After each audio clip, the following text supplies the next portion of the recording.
So if I was an actual important YouTuber and I was making money, I'd make two of these videos. One, spoiler free, and then a spoiler one. But guess what? I'm not. So I'm making a spoiler video. This Black Widow, it was a fun movie. I could see how some people, I saw on the internet, a little bit of rage, a little bit of, oh, they let her down, and oh, Taskmaster was treated poorly. I think, the reveal of Taskmaster and who it is, I mean, yeah, Taskmaster's a dude, and this one, Taskmaster's not a dude. I was thinking it was going to be the mom. It's very cute that they got the family together. It's very cute they got the family back together, and the sister, girl from Midsummer, now she's a superhero. So that's cool, She's the leader of a cult, and now she's a hero. Actually, she's a villain, because at the end, Madame Hydra is employing her to go after Hawkeye in Hawkeye's movie. Or not movie, but miniseries. But I guess that she'll end up teaming up with Hawkeye in the end of that to stop another big bad. And that she'll end up being the new Black Widow for the Avengers. And that's cool, Yelena Bolova. Yelena Bolova. I think that was her. She's a good actress. I liked her in Midsommar, sorry. And I like her here. I like the whole, you're such a poser, and then in the middle of the store, she, mimics the pose. Like, you stand and you put your arm out, and you think that everybody's looking at you. I thought that was really cute. Taskmaster was a cool villain, but didn't have a lot to do. So you think that the whole movie, the trailer kind of made it seem like the movie would be kind of a cat and mouse chase where she'd keep fighting Taskmaster throughout the movie, and it kind of is that, but they're very small fight scenes, and you don't get to be as impressed with Taskmaster. And then the last fight is kind of quick and easy, and I mean, it's nice. You tie up the whole thing in a bow. You finally hear what actually happened in Budapest.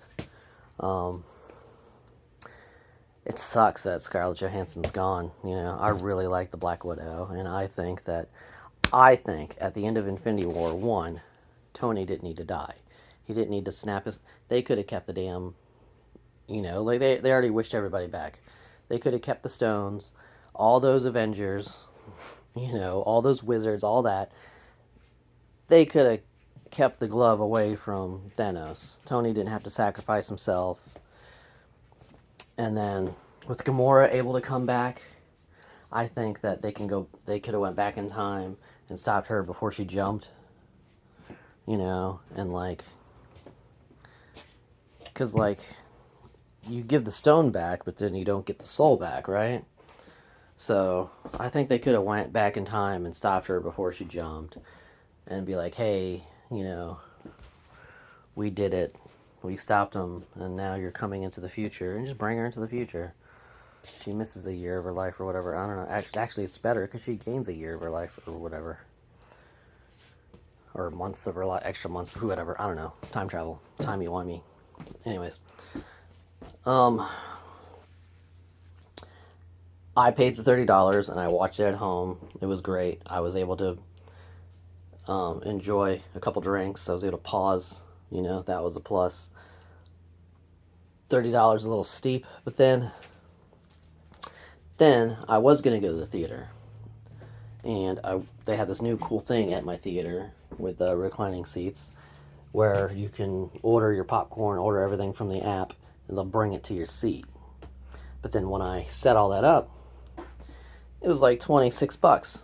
So I'm like, I'm spending $26 to go see it in the theater where I can't pause, and I might have to sit next to some dumbass. Might as well just pay the $30 and hang out at my house. Be able to pause, be able to eat what I want, be able to drink what I want. I had a amaretto sour, which I'm a big fan of.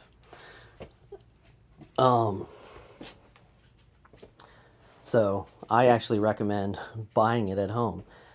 And if we buy it at home, maybe Disney will see that, hey, we do this with all our movies. You know, this one made money at home and the theater. So why not do this with every movie? And then that'll be like a new way to do things. You know? It's not that I want the theater to die. I just like the option to do this. You know, another movie, I might just go and pay the $5 and not care about, you know, getting food or whatever.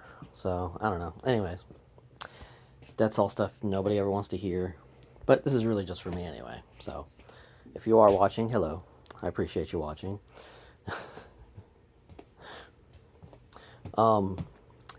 David Harbour, he was more or less comedy relief, which is a little disappointing. I guess every time you make a super soldier, you're going to make your super soldier in like the Star Spangled suit with the shield. Like the shield's always going to be a super soldier's weapon, I guess. So that's kind of weird, but he was good. David Harbour is a good actor, of course, and he did a fine job. And his scene where he fought the Taskmaster for a few minutes was pretty good. I kind of wish he got a little bit more, and I kind of hope in the future he does get a little bit more. There's a lot that you can go. There's a lot of places they can go.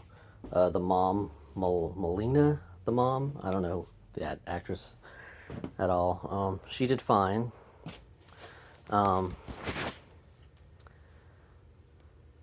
She did a fine job. She had some pretty good fight scenes. They're all about that head scissors takedown. Like, if you're a Black Widow, you do a head scissors takedown. That's your signature move. That's what they're gonna do, which is funny. And then they got that whole slew of sleeper cell Black Widows out there in the world.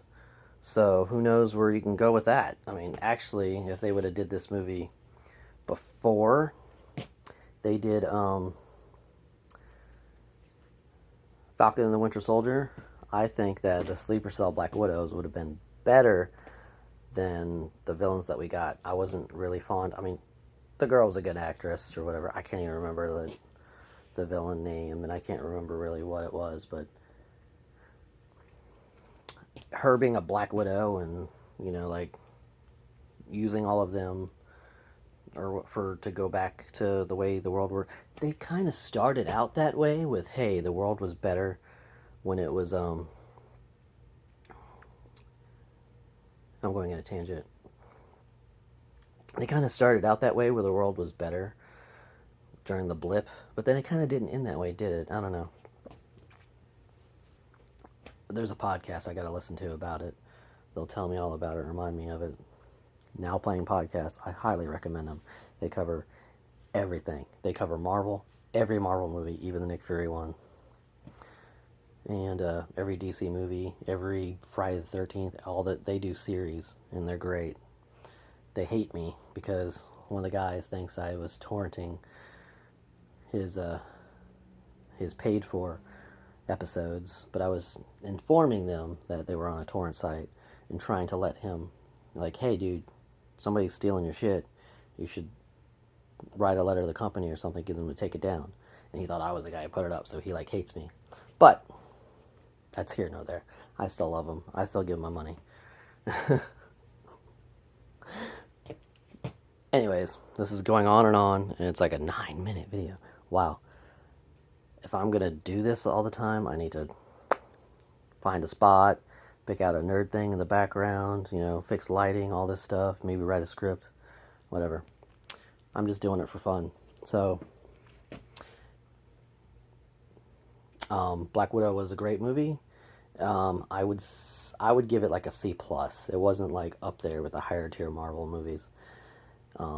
It did tie Natasha's story into a nice little bow, and you do see, like, okay, it takes place after Civil War, and then like the end of Civil War where they say that they broke out. That was the end of Civil War, I think, where they say that they all broke out of the prison. So it takes place after Civil War, and then like in between that little window where Ant-Man and them were in prison. and they get broken out. So I think that's like the post-credit scene or something. I gotta go back and I watched them like I don't know how many times. I should know that. But anyways, have fun. Watch the movie. I hope you watch this after the spoilers. If you didn't, sorry I spoiled it for you. Bye.